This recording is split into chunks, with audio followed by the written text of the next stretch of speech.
Nothing in this Samhita shall. Nothing मतलब अगर इन्होंने शुरू में ही नथिंग लिख दिया है तो ये बहुत ही इस बात को मजबूती के साथ रखना चाहते हैं, इसीलिए इन्होंने नथिंग शब्द का इस्तेमाल शुरुआत में ही कर दिया। इन दिस संहिता मतलब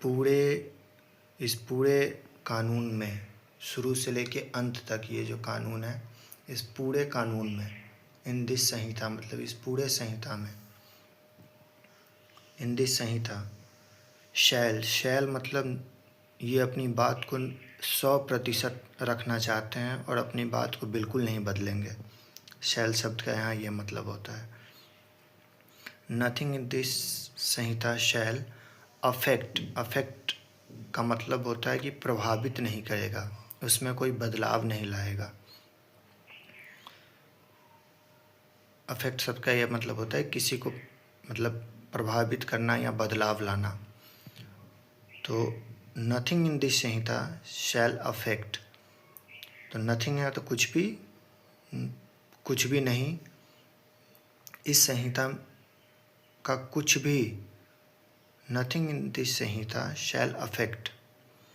कि इस संहिता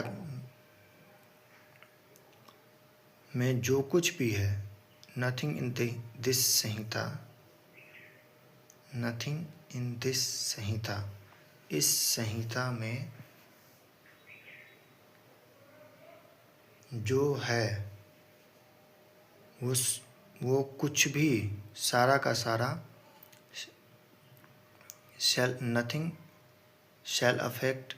the provisions of any act for punishing mutiny, desertion of officers, soldiers, sailors और airmen in the service of the government of India shall affect the provisions of any act. संसद के द्वारा अगर कोई ऐसा कानून बनता है, पारित होता है, जो कानून ऑफिसर्स, सोल्जर्स, नाविक और एयरमैन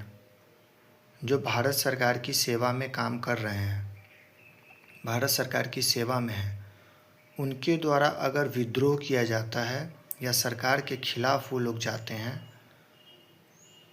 तो उनको पनिश करने के लिए, उनको दंड देने के लिए संसद के द्वारा अगर कोई कानून विधेयक पारित हुआ है, तो उस विधेयक के किसी भी प्रावधान को या किसी स्पेशल या लोकल लॉ के